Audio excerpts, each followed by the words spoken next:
Right, I'm sitting here with the band Why Are You Wearing That Stupid Man Suit? That's one hell of a name, isn't it? It's taken from the Donnie Darko movie. Yeah. Frank, one of my favorite characters in that movie. And I think on the best scene of the movie also. Absolutely. But I mean, the Donnie Darko movie is pretty, how do you say, very surrealistic movie.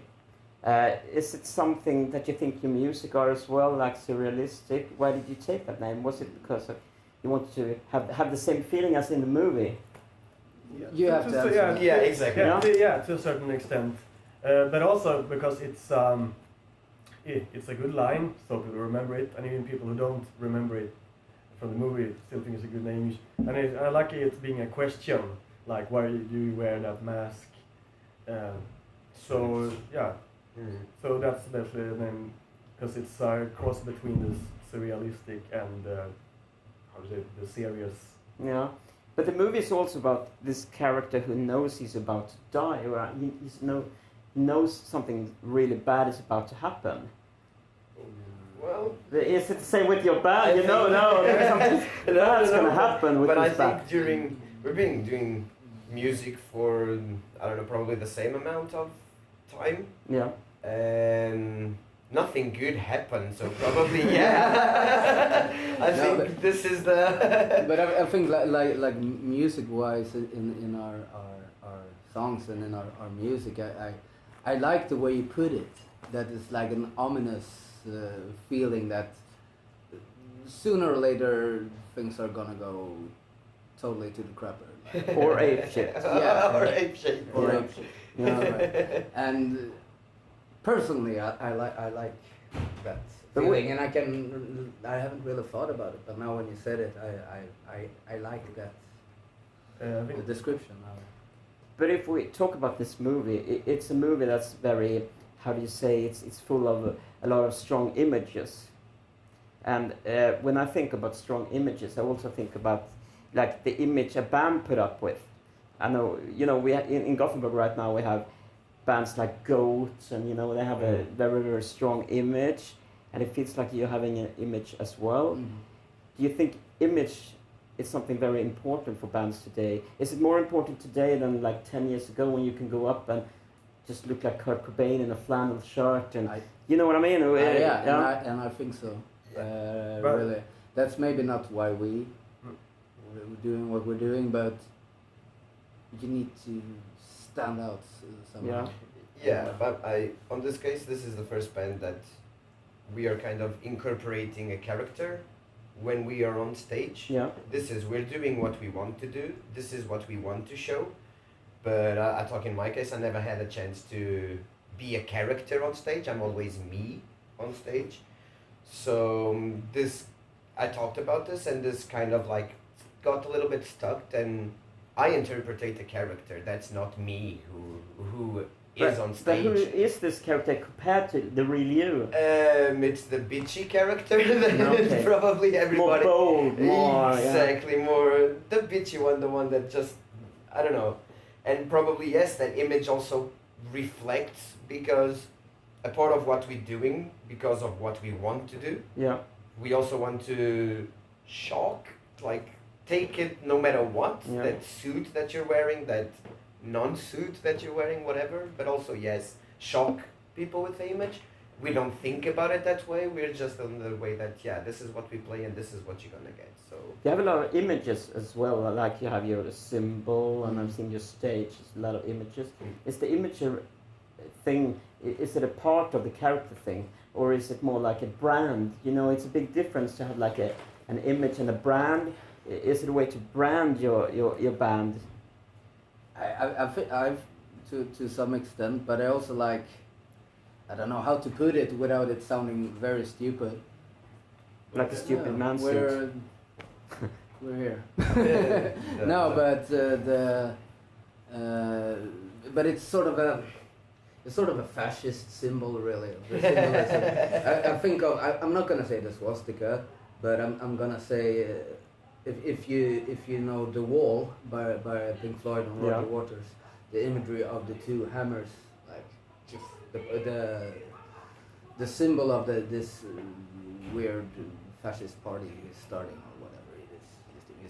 totally insane. It's very strong imagery, and I don't know. I think we aim that I way. like it. I mean, because we're like anarchists, and we can use fascist symbols. So it's kind of Short like Sid explanation. Vicious, We're like Sid Vicious appropriating did. it. Yeah, well, no, I wouldn't wear a swastika. No, okay, Exactly. but maybe that's it. Yeah. it kind of It's a looks like crazy a hammer guy. and sickle when you think about it. Yeah, like the hammer and the sickle. That's what my mother said. Like, oh, it looks like the hammer and the sickle, the Soviets. Coat of arms. You released one single so far, Fight the People, and that's why we're here tonight to have a release party for the single. Fight the People, I mean, when I first heard the song, my first impression was like, oh, haven't we had enough of violence in this society? Do you want to have more violence? Okay, let's burn all the milk vans and throw rocks at the schools. Or is it something more ironic? It's extremely, no, ironic but sarcastic. Like, Yeah. it's not really us doing the violence. We're one of the people being violated. Yeah. But we put ourselves in for You're like fire starters. for character. Yeah. We put ourselves in that. It's like, you know, the fight the power, Yeah. like the Public Enemy song. Yeah. And the fist like upwards, fight the power. And we totally turn this around. It's And like the fist comes down, you know. 'Cause Yeah. that's what's going on nowadays. it's kind of like a parody of corporate rock. You know, like those videos where they're this like skate punk band or whatever, and then like they go into a party with old people and, you know, knock over the tables, and then the heavy music starts like all the small things. It's like you know, kind of where when you turn rebellion into fashion, and you're not really very much of a rebel in the end anyway. So that's why I lyrically kind of play the villain in that song. It's yeah. It's kind of funny because we all have different interpretation of that song. I think about it not on a violent way, but sometimes you also need to fight the people, not Yeah. only fight the No. power, not only fight the thing that people represent. So when I did, I don't think you should fight. No, but on this case, it's that 1%. You can fight in so many different ways. Exactly, right? Yeah, exactly. And there's that 1% that everybody talks and nobody knows that Yeah. fucks everybody else Yeah. on the rest of the world. And they're those kind of people. Yes, we need to fight. And there's a mix of a lot of things around the song that we actually been talking about it. And I have the conclusion that everybody thinks differently about the same song because probably we wrote it with different. But what should we fight then? It's like you said, like the. We should fight the people. We should fight that kind of people that ruins everything That else. kind of mentality. Exactly. Not there you go. Not only on a violence way, but on a music way probably. And on the lyrics, there's also kind of symbologies. Now I don't know if it's only on sarcastic way or if he really was thinking of it. But it's funny because there's. But it's like we don't really want to fight anyone. No. This is No. more a description of what's going on. Yeah. Kinda. Because you know, it's funny that you mentioned like Kurt Cobain before, because you know that song "In Bloom" by Nirvana, which is basically about the people who loves the song but don't understand the lyrics. I think it's something like that because there's always at the shows there are always a lot of people standing together like fight the people, and it's a funny way you get people to shout just anything because it's catchy. And I think that's it's kind of like within blues. It's like in the sampling in the beginning when you make Public Enemy sing "Fight the People." Yeah. instead of what we're gonna say, power to the people, no delay. You see, in order to fight the powers that be, we cut it up so it's Fight the people. you know. I'm glad you mentioned Public Enemy, because I've been listening to had a preview of your upcoming album, and heard a lot of your songs now, and I can hear influences from Public Enemy, especially when it comes to the lyrics, but Thank you. also a lot of 90s bands like Filter and Korn and a lot of bands. And how come you took the 90s? Because a lot of people, when people talk about music history, they always say, oh, I'm such a big fan of the 60s, 70s, and some people just love the 80s. But no one mentions the 90s. We grew up in the Yeah, 90s. but how come you pick up the 90s? I really want to hear that because you have to you have to. Right, what's wrong with it? Well, first of all, I think I speak for everyone when I say that we love the 90s. Yeah. Yeah. Everything yeah. that was good was done on the 90s. Yeah, I think all Yes. my favorite bands were from the 90s.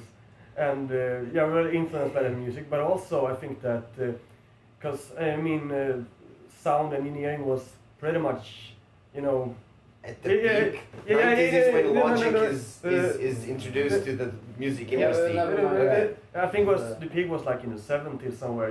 Because once you went to like digital, if you listen to an Electric Light Orchestra album today, or some Steve Wonder songs, you can't hear sound-wise that. So I think it haven't evolved that much technically. So I think it was at its peak. I would want to say that the 90s is so good because the 80s sucked so bad. Yeah, He doesn't agree a lot. So it had to be good, you mean? Yeah. That's what I meant. No, but there was a lot of built up Yeah, energy. because in the 80s they had already up until the 70s they only like improved the sound, but then it was already like done. You couldn't hear more stuff done what was going on, so they had to like experiment. And after the 80s experimentation, in the 90s people started to go back to the 70s type of music. Started getting very raw, very song oriented. A lot of 90s bands are very old school bands. But you know, I love the sound of the 90s. Yeah. I grew up with new upcoming genres that didn't exist. That was like new metal, and I grew up on new metal. Grunge also, and that everything happened on the 90s, and that's when we are teens, and that's when it hits us. And especially me, I love the sound, the raw, crude, hard, in-your-face sound. you know what it is all about? It's about the energy.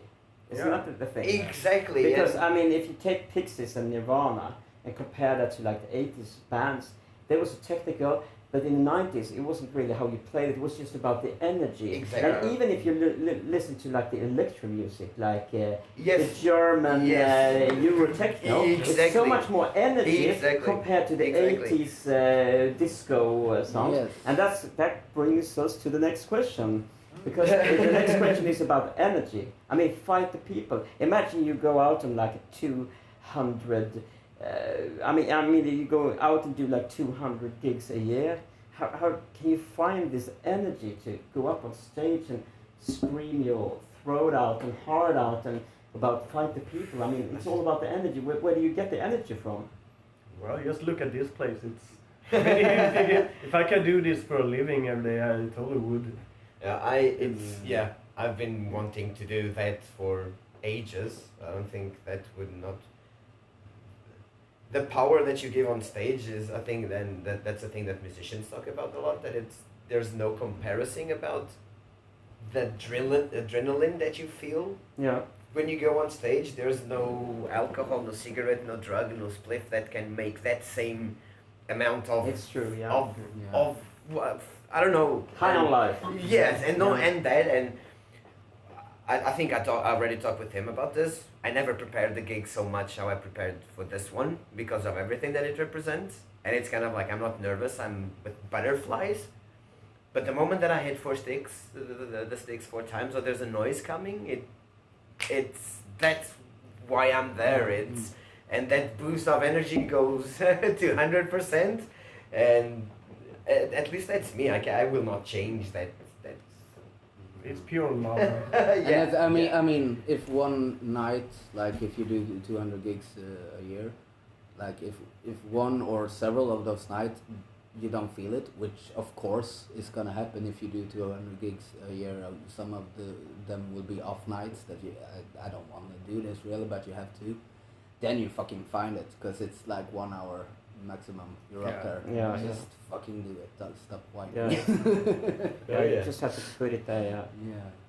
But speaking about the 90s even more, in the 90s we first saw a lot of bands who started their own record labels and released their own music. In the 80s it wasn't that big thing to do, but in the 90s it started to get big, and you did the same thing. You released your own record label. Yeah. Why and tell us about the record label? It's his fault.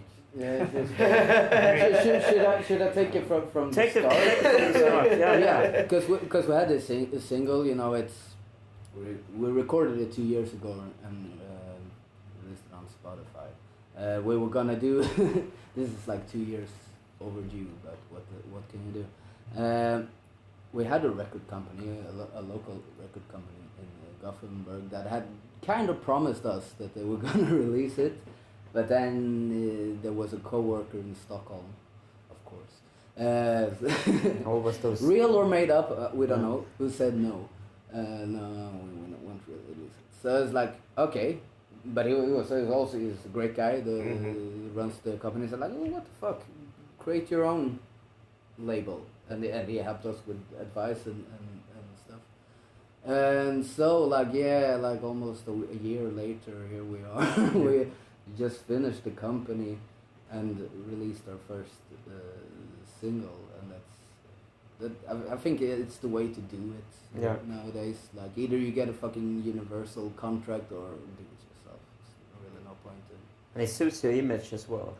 Yeah. Yeah, we like the DIY thing. Yeah, A lot. exactly. We And do this- all our merch ourselves. Yeah. Exactly, and this also comes a little bit by hand. That is, since we on the place that we rehearse, we can record, Mm. and there's a studio also involved because of Hammer. There you go. That's why I said it's also his Yeah, fault. yeah. And since we can have a place where we can rehearse, we can record our things, we can record other bands, we can be a studio. Why Mm. not put everything in the same cake, on the Mm. same pan, and make something Mm. that we all want to do, and at the end we need it also as a band. Yeah, and it's also good to point out that it's not our label exclusively. We are a bunch of people and several bands that we cooperate, but we're the first release Mm. Of on Shameless, it, yeah. so it's on Shameless. So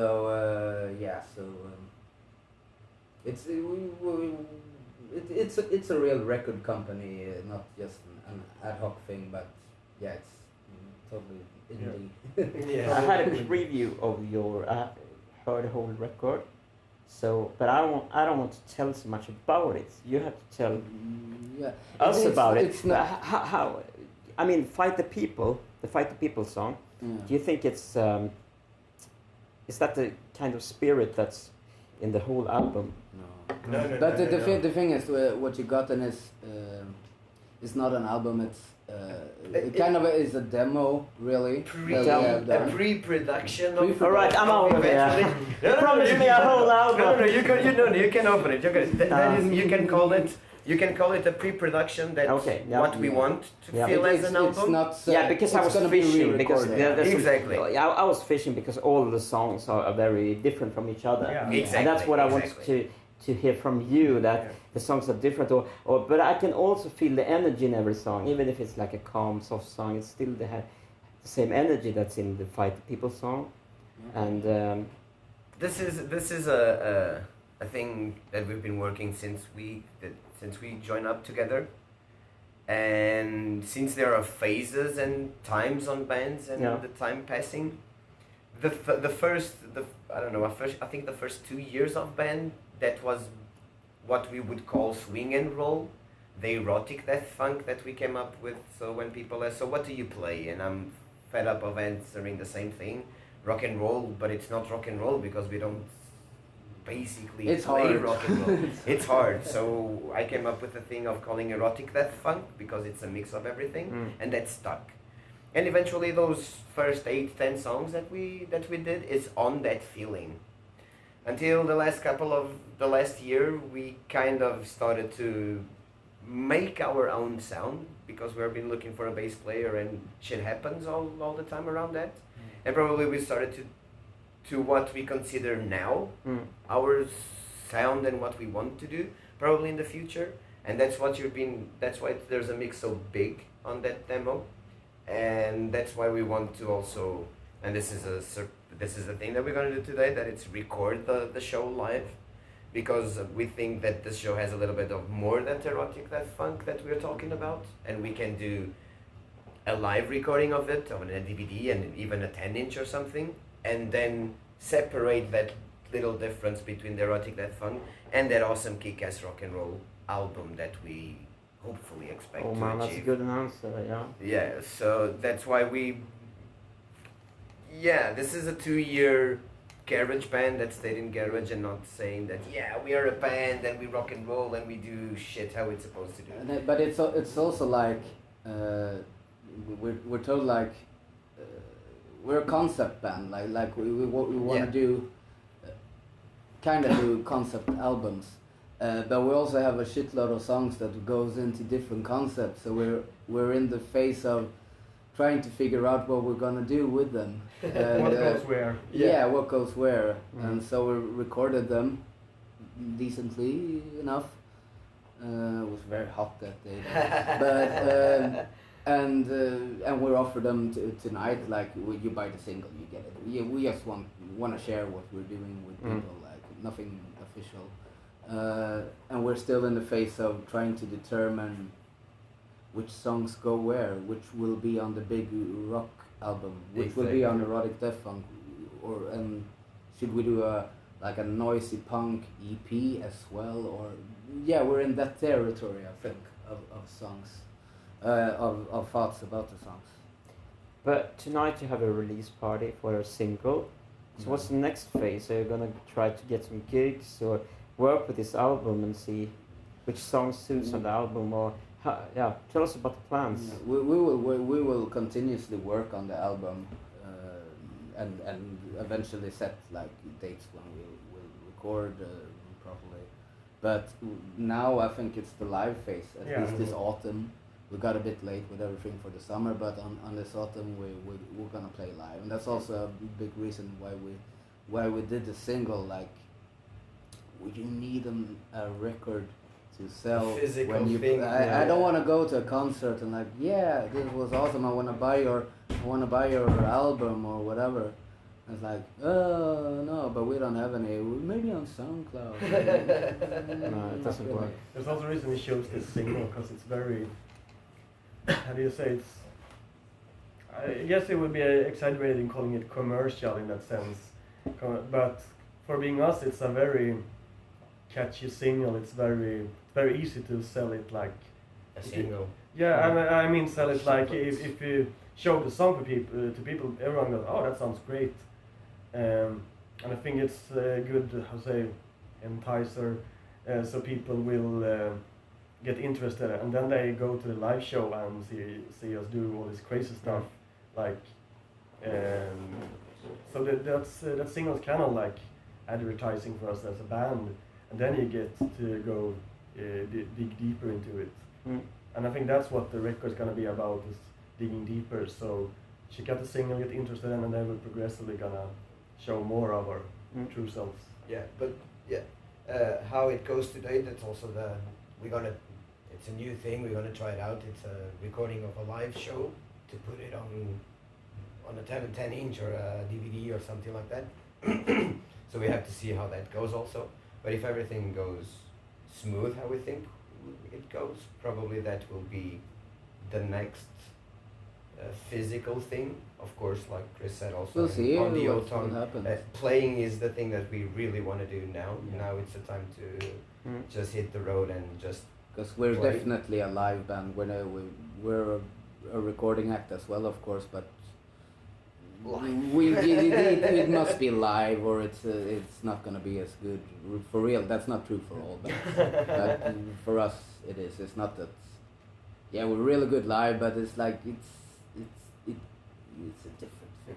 Sort of. It's like that saying that someone said that, well, if you're not a good live band, you're not a good band. And I think I don't agree, but okay. But with us it's definitely like that, where live is where we really shine. Live is where you live. Yeah. Alright, cool. I'm looking forward to see you tonight. And best of luck with all your music and your live show tonight. Hope everything will be, I'm sure it will be great tonight. So I'm excited to see you tonight.